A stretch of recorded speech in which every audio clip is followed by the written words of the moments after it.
नमस्कार दोस्तों, आर्थिक विचारों का इतिहास विषय की इस वीडियो व्याख्यान माला में एक बार पुनः मैं doctor Aruna Kaushik, associate professor, अर्थशास्त्र विभाग, राजकीय कला कन्या महाविद्यालय कोटा आपका स्वागत करती हूँ। दोस्तों, पिछले जो 2 वीडियो लेक्चर्स थे उसमें हमने इस विषय का जो अध्याय शुरू किया था प्रकृतिवाद, उसके बारे में हमने पढ़ा कि प्रकृतिवाद क्या है, इसकी ऐतिहासिक पृष्ठभूमि क्या है, इसके उदय होने के कौन कौन से प्रमुख कारण हैं। दूसरी कड़ी में हमने पढ़ा कि प्रकृतिवाद के मुख्य सिद्धांत कौन कौन से हैं। दोस्तों, पिछले लेक्चर में हमने डिस्कस किया था कि प्रकृतिवादी सिद्धांतों को हम 2 भागों में बांटकर इनका अध्ययन करते हैं, मुख्य सिद्धांत तथा अन्य सिद्धांत। पिछले वीडियो लेक्चर में हमने इनके मुख्य सिद्धांतों को विस्तार से समझा। 3 इनके जो सिद्धांत हैं, प्राकृतिक व्यवस्था, शुद्ध उत्पादन तथा धन का परिभ्रमण, जो कि इनके बहुत ही महत्वपूर्ण और मौलिक विचार हैं, इनका हम मुख्य सिद्धांत टाइटल के अंतर्गत विस्तार से अध्ययन कर चुके हैं।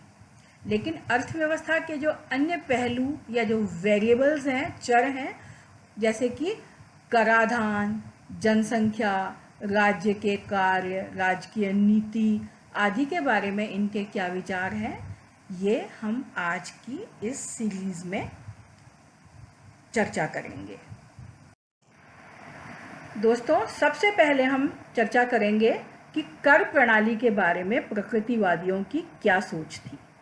प्रकृतिवादियों ने अपने विचारों में करारोपण को महत्वपूर्ण स्थान दिया।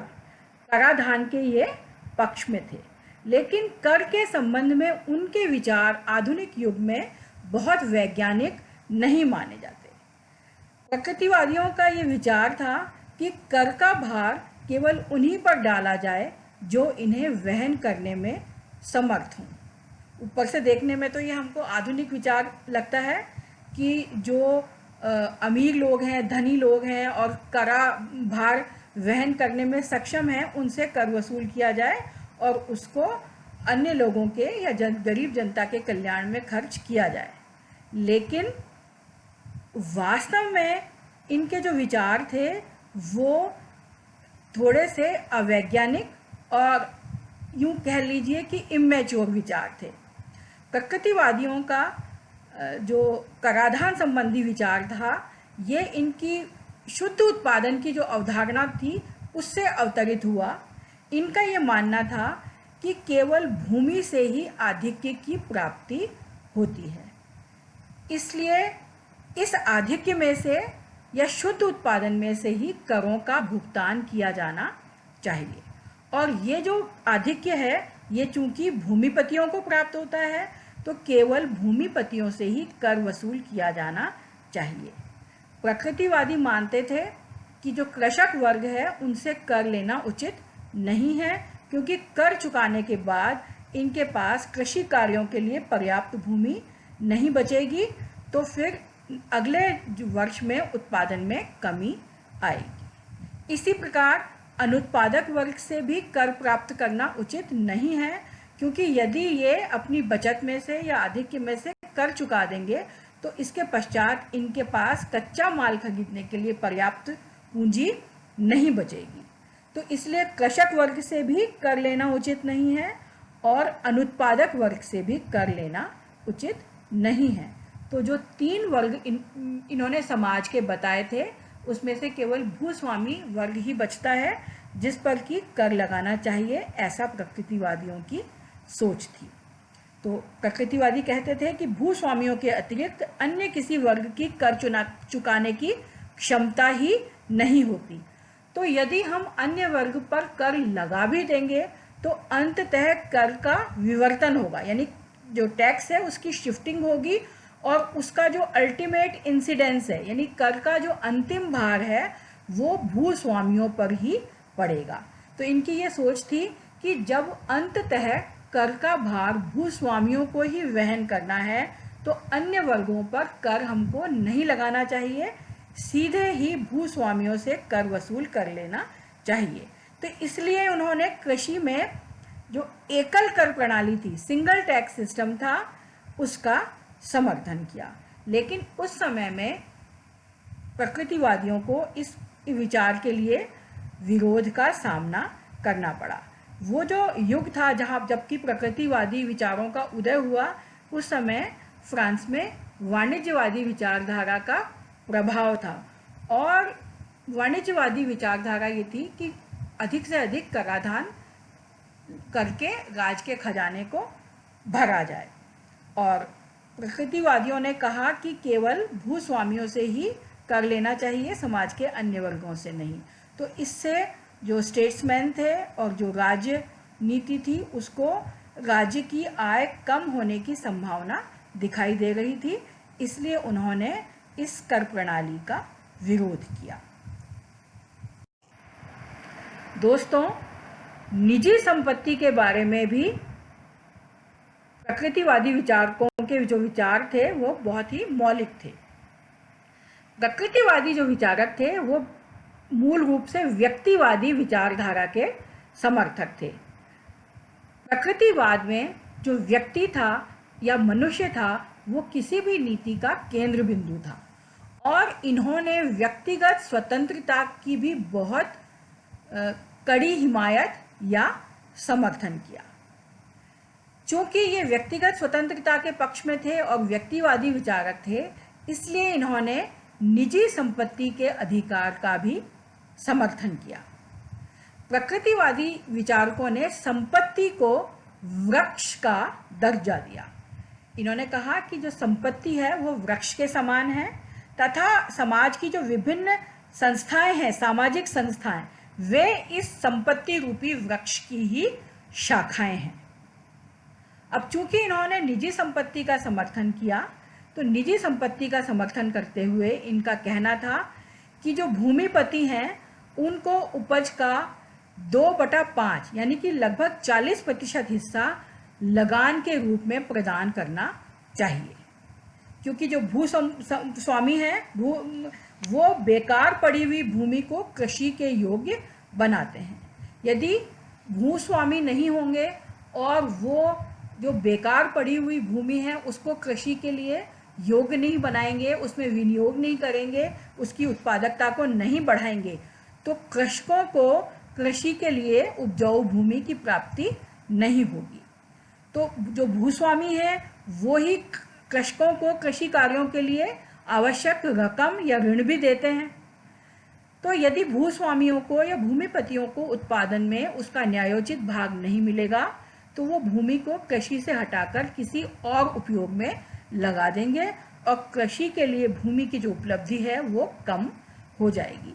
तो इसलिए इन्होंने लगान को जायज ठहराया और कहा कि उपज का लगभग 40% हिस्सा भूस्वामियों को लगान के रूप में प्राप्त होना चाहिए। लगान के साथ साथ प्रकृतिवादियों ने भूस्वामियों के कुछ कर्तव्य भी निर्धारित किए। इन्होंने कहा कि भूस्वामियों को सदैव नई भूमि कृषि कार्यों के लिए खोजते रहना चाहिए तथा उसको कृषि कार्यों के लिए तैयार करना चाहिए। इसके अतिरिक्त प्रकृतिवादियों का मानना था कि भूस्वामियों का कर्तव्य है कि वे किसानों की सहायता करें तथा उनके हितों की रक्षा करें। दोस्तों, हमने वाणिज्यवादी विचारधारा पढ़ी और उसमें हमने डिस्कस किया कि वाणिज्यवादी युग में व्यापार ही समस्त क्रियाओं में सर्वश्रेष्ठ क्रिया या आर्थिक क्रिया माना गया था, लेकिन इसके बिल्कुल विपरीत प्रकृतिवादी व्यापार को एक अनुत्पादक क्रिया मानते थे। प्रकृतिवादियों का जो उत्पादन संबंधी अवधारणा थी वो ये थी कि केवल भौतिक मात्रा में किसी चीज़ की वृद्धि होने को ही ये उत्पादन मानते थे। उपयोगिता के सृजन को प्रकृतिवादियों ने उत्पादन नहीं माना। तो इनका विचार था कि जो व्यापार है और उद्योग हैं वो केवल वस्तुओं का या तो रूप परिवर्तन करते हैं या उनका एक हाथ से दूसरे हाथ में हस्तांतरण करते हैं। तो उद्योग और व्यापार दोनों ही क्रियाएं अनुत्पादक व्यवसाय हैं। तो विदेशी व्यापार, जिसका कि वाणिज्यवाद में अत्यधिक ऊंचा स्थान था, प्रकृतिवाद के आने पर अपना महत्व खोने लगा। प्रकृतिवादी मानते थे कि जो विदेशी व्यापार है उसका वास्तविक आय के उत्पादन में कोई योगदान नहीं है। जो प्रसिद्ध प्रकृतिवादी विचारक हैं मर्सियर डी ला रिविère, उनका ये कहना था कि आईने के समान व्यापारी भी वस्तुओं को बहुगुणित करके बताते हैं, लेकिन वे केवल बाह्य रूप को ही छलते हैं। यानी कि व्यापारी केवल बढ़ा चढ़ाकर चीज़ों के गुणों का बखान करते हैं और उनका हस्तांतरण करते हैं, लेकिन वास्तव में कोई उत्पादन नहीं करते। रिविère ने जो व्यापार है उसको एक एविल या आवश्यक बुराई की संज्ञा दी।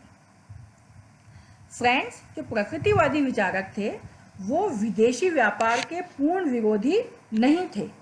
वो ये मानते थे कि विदेशी व्यापार भी आवश्यक है, लेकिन इनका ये मानना था कि एक देश को केवल उन्हीं वस्तुओं का आयात करना चाहिए जिसका उत्पादन उस देश में नहीं होता हो। अर्थात जो वस्तुएं हम उत्पादित नहीं कर सकते या हमारे देश में उत्पन्न नहीं होती, केवल उन्हीं का हमको आयात करना चाहिए तथा निर्यात केवल आधिक्य का ही करना चाहिए।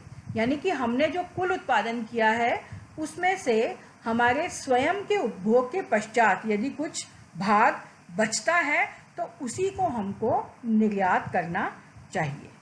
और व्यापार के संबंध में इनका जो मत था वो ये था कि स्वतंत्र व्यापार होना चाहिए। ये स्वतंत्र। फ्रेंड्स, अब हम डिस्कस करते हैं कि राज्य के कार्य या राज्य की भूमिका के संबंध में प्रकृतिवादी सोच क्या थी। दोस्तों, पिछली कड़ी में हम पढ़ चुके हैं कि प्रकृतिवादी प्राकृतिक व्यवस्था में विश्वास रखते थे। प्राकृतिक व्यवस्था के अंतर्गत राज्य के जो कार्य थे वो न्यूनतम होने चाहिए, ये मान्यता मानी गई थी। लेकिन प्रकृतिवादी जो विचारक थे वो लोकतंत्र के समर्थक नहीं थे। हालांकि प्रकृतिवादी विचारधारा का उदय होते होते फ्रांस में उदारवाद का बोलबाला होने लगा था, लेकिन अभी भी जो विचारक थे वो राजतंत्र से अपना विश्वास नहीं हटा पाए थे। अभी तक भी जो प्रकृतिवादी विचारक थे वो वंशानुगत राजतंत्र में विश्वास रखते थे, लेकिन उनका ये मानना था कि जो राज्य है उसका कार्य है कि वो जो ईश्वरीय कानून है या जो दैवीय कानून है, प्राकृतिक व्यवस्था के जो कानून हैं उनको जनता तक पहुंचाएं तथा उन्हें लागू करवाएं। तो राज्य का कार्य है दैवीय कानूनों को जनता तक पहुंचाना तथा उनको लागू करवाना। फिर राज्य के और भी कुछ कार्य प्रकृतिवादियों ने माने। राष्ट्र तथा जनता की सुरक्षा करना राज्य का कार्य है। व्यक्तियों की संपत्ति तथा स्वतंत्रता की सुरक्षा भी राज्य का ही प्रमुख कर्तव्य है। प्रकृतिवादी मानते थे कि फ्रांस में जो गरीबी थी उस समय में या कष्ट थे जनता को, उसका कारण था सरकार का जो हस्तक्षेप है वो बहुत अधिक होना। तो अधिक सरकारी हस्तक्षेप को ही उन्होंने गरीबी तथा कष्टों का कारण माना और उन्होंने सुझाव दिया कि आर्थिक क्रियाओं में सरकार का हस्तक्षेप न्यूनतम होना चाहिए। लेकिन ये भी वो मानते थे कि सरकार को सभी देशवासियों की शिक्षा का उत्तरदायित्व लेना चाहिए।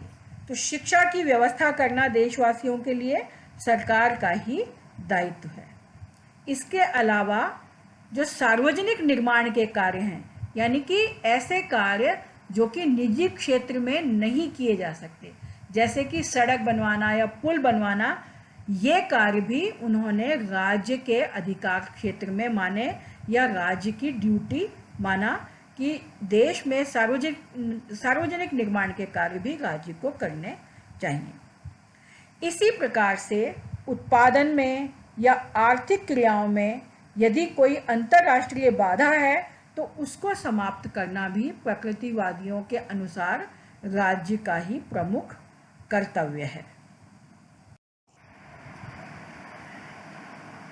ह्रासमान प्रतिफल की जो अवधारणा थी, ये प्रकृतिवादियों का ही अर्थशास्त्र को विशेष योगदान है। प्रकृतिवादी अर्थशास्त्री टर्गो वह पहले विचारक थे जिन्होंने ह्रासमान प्रतिफल प्राप्त होता है इस स्थिति को पहचाना। टर्गो ने सर्वप्रथम ये बताया अर्थशास्त्र में कि परिवर्तनशील साधन का उपयोग यदि हम लगातार बढ़ाते जाएंगे तो उत्पादन पहले बढ़ती हुई दर से बढ़ेगा तथा इसके पश्चात अधिकतम होने तक घटती हुई दर से बढ़ेगा। दोस्तों, बाद में मार्शल ने इस विचार को वैज्ञानिक तरीके से और क्रमबद्ध तरीके से प्रस्तुत किया, लेकिन प्रारंभ में टर्गो ने उत्पादन में जो डिमिनिशिंग रिटर्न्स हैं या ह्रासमान प्रतिफल प्राप्त होते हैं, इसकी खोज की थी। टर्गो का कहना था कि उत्पादन का जो साधन है उसकी अधिकतम उत्पादकता की एक सीमा होती है। हम जब उत्पादन बढ़ाने वाले साधन हैं उनका उपयोग बढ़ाते जाते हैं तो एक सीमा के पश्चात उसकी उत्पादकता में कमी आने लगती है तथा प्रकृतिवादियों का ये भी मानना था कि जो धन है वो अनंत नहीं होता, यानी हम ऐसा नहीं कर सकते कि जो हमारे सीमित साधन हैं उनसे हम असीमित उत्पादन प्राप्त करते जाएं और देश में धन की वृद्धि करते जाएं। इस सब की एक अधिकतम सीमा है। विनियोग तथा पूंजी के बारे में इनके क्या विचार थे?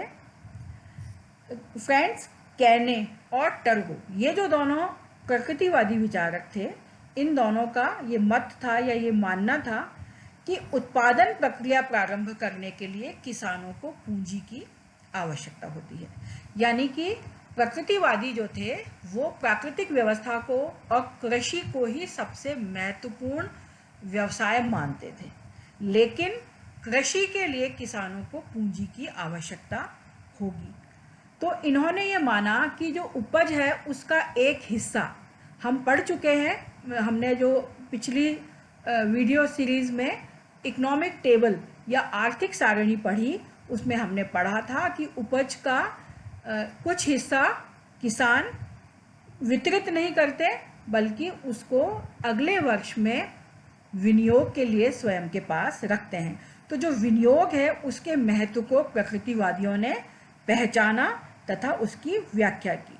इनका ये मानना था कि प्रत्येक वर्ष जो अर्जित लाभ है उसमें से कुछ भाग अगले वर्ष उत्पादकता वृद्धि हेतु रखा जाना चाहिए।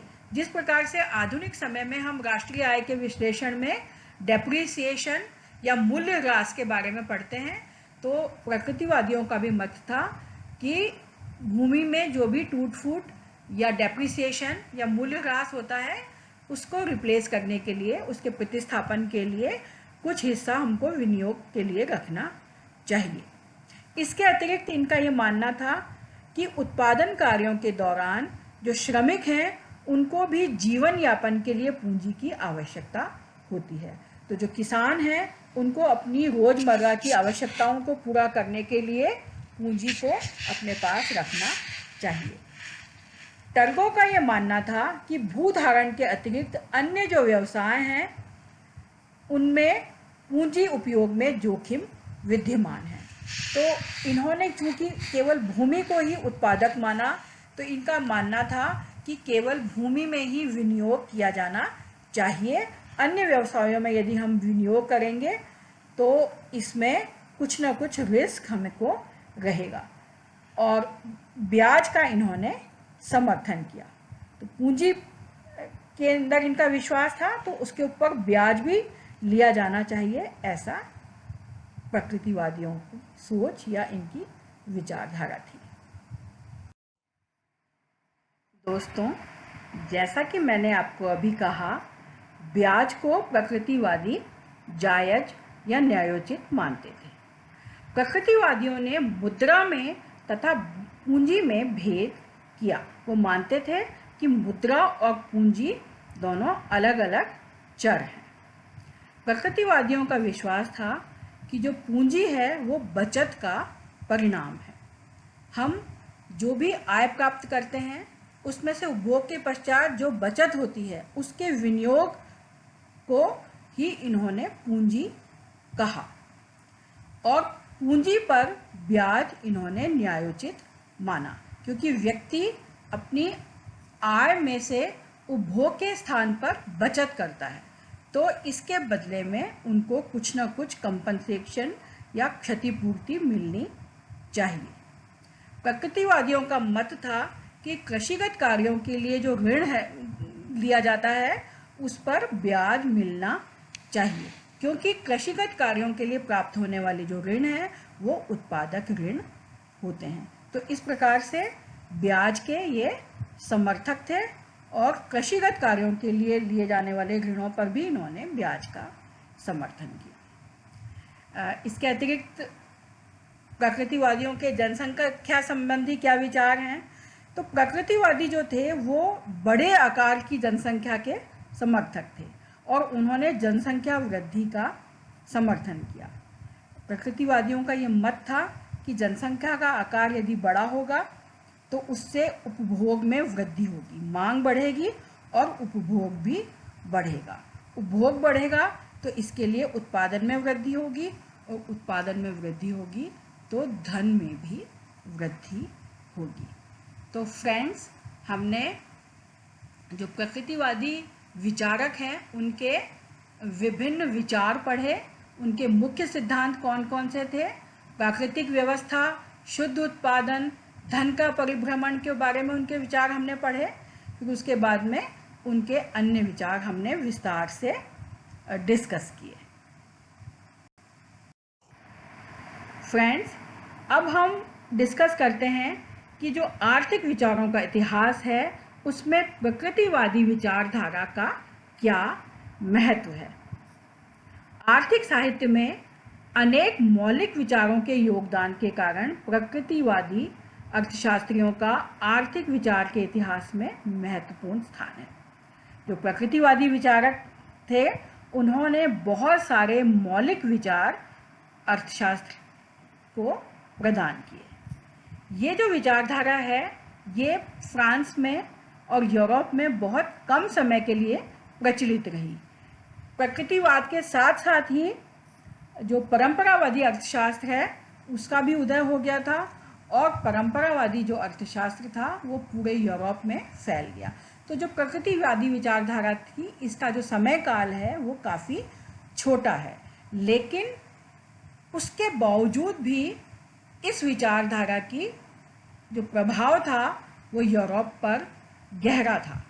जो प्रसिद्ध परंपरावादी विचारक हैं एडम स्मिथ, उनके बहुत से विचार प्रकृतिवादी विचारधारा से ही प्रेरित थे।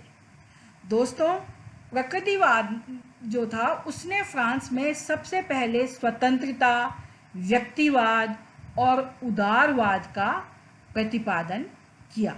तो ये जो विचारधारा थी कि व्यक्ति ही केंद्र बिंदु है किसी भी समाज का, धन नहीं है, और सरकार का हस्तक्षेप न्यूनतम होना चाहिए, व्यक्तिगत स्वतंत्रता प्राप्त होनी चाहिए, ये जो विचारधारा थी इस विचारधारा ने फ्रांस में फ्रांसीसी क्रांति की नींव रखने में योगदान दिया।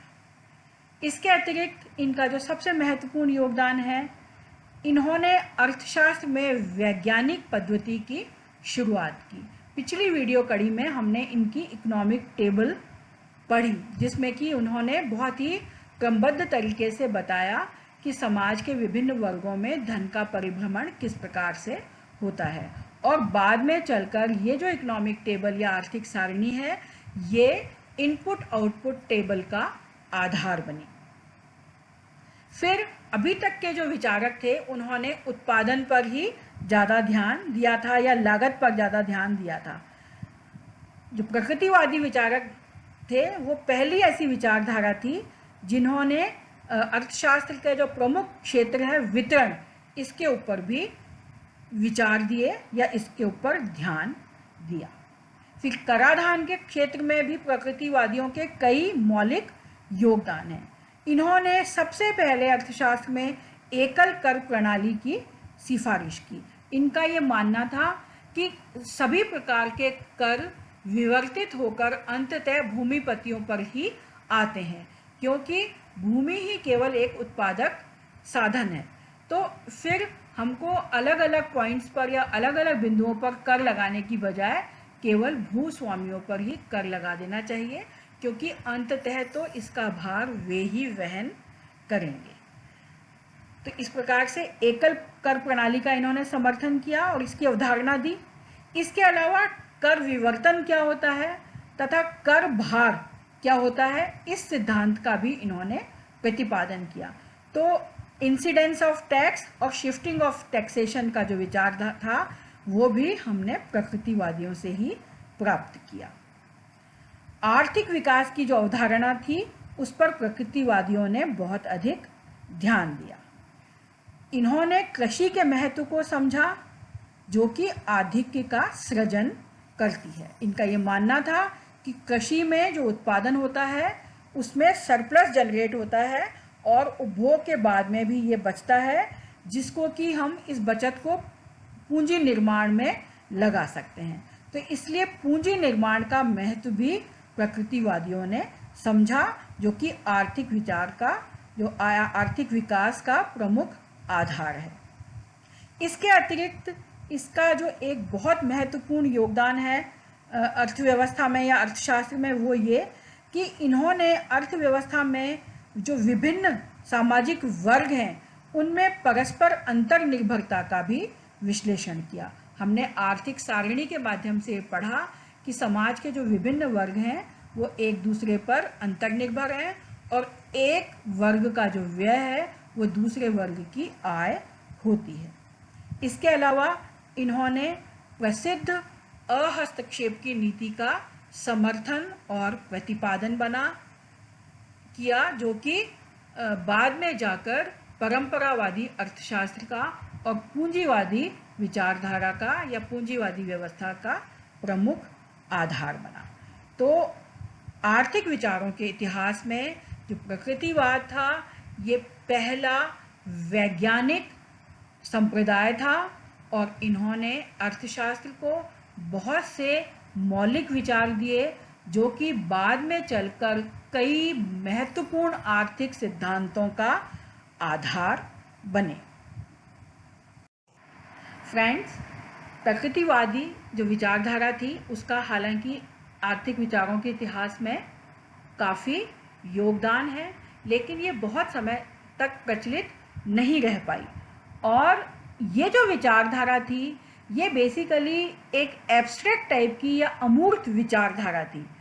इसमें आदर्शात्मकता अधिक थी और प्रैक्टिकल दुनिया में या वास्तविक दुनिया में ये इतनी सफल नहीं रही। हमने प्रकृतिवादियों के विचार जब पढ़े कि प्राकृतिक व्यवस्था क्या है, तो हम देखते हैं कि जो प्राकृतिक व्यवस्था है वो वास्तव में सुनने में तो अच्छी लगती है लेकिन वास्तविक जीवन में लागू नहीं होती। इसी प्रकार से शुद्ध उत्पादन का जो इनका कॉन्सेप्ट था उसकी भी कमियां हम डिस्कस कर चुके हैं। तो इनके जो प्रॉब्लम थी इस विचारधारा में कि इन्होंने कृषि को ही केवल उत्पादक व्यवसाय माना और जो अन्य क्रियाएं थी उद्योग और व्यापार उसको इन्होंने उत्पादक व्यवसाय नहीं माना। व्यापार और उद्योग को ये अनुत्पादक मानते थे, जो कि सही नहीं कहा जा सकता। इसका जो प्रमुख कारण था वो ये था कि इन्होंने केवल भौतिक मात्रा में वृद्धि को ही उत्पादन माना, जबकि वास्तव में उपयोगिता के सृजन को उत्पादन मानना चाहिए। तो इनकी जो उत्पादन की परिभाषा थी वो सही या वैज्ञानिक नहीं थी, जिसके चलते इन्होंने व्यापार तथा उद्योग जैसे जो महत्वपूर्ण व्यवसाय हैं उनको अनुत्पादक व्यवसाय की श्रेणी में रखा। इसी तरह से इन्होंने श्रम का भी उत्पादक तथा अनुत्पादक श्रम में विभाजन किया कि जो कृषि कार्य में लोग लगे हुए हैं वो उत्पादक कार्य कर रहे हैं और जो अन्य व्यवसायों में लगे हुए हैं वो उत्पादक कार्य नहीं कर रहे। तो ये जो विभाजन है इसको भी वैज्ञानिक या सही नहीं कहा जा सकता।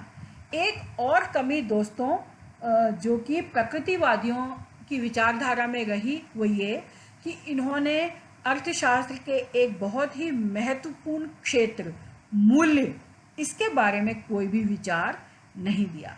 अर्थशास्त्र के जितने भी संप्रदाय हैं उन सब में हम वैल्यू के डिटर्मिनेशन के बारे में या मूल्य निर्धारण के बारे में कोई ना कोई विचार ज़रूर पढ़ते हैं, लेकिन प्रकृतिवादियों ने इस पर कोई विचार नहीं दिया। तो दोस्तों हम जो 3 हमारी ये वीडियो लेक्चर सीरीज़ है इसके माध्यम से हमने प्रकृतिवाद को बहुत ही विस्तार से पढ़ा और समझा।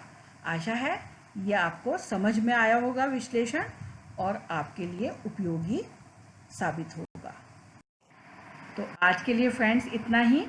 यदि आप प्रकृतिवाद के बारे में और विस्तार से जानकारी प्राप्त करना चाहते हैं तो इन पुस्तकों के और लेखों के माध्यम से आप इस विषय को विस्तार से पढ़ सकते हैं। तो ये लेक्चर सुनने के लिए आपका बहुत बहुत धन्यवाद। अगली वीडियो कड़ी में हम शुरू करेंगे परंपरावादी अर्थशास्त्र, और परंपरावादी अर्थशास्त्र के जो फाउंडर या उसके जो संस्थापक हैं विचारक एडम स्मिथ, उनके और उनके कार्यों और उनके विचारों के बारे में हम विस्तार से अध्ययन करेंगे। तब तक के लिए बहुत बहुत धन्यवाद दोस्तों।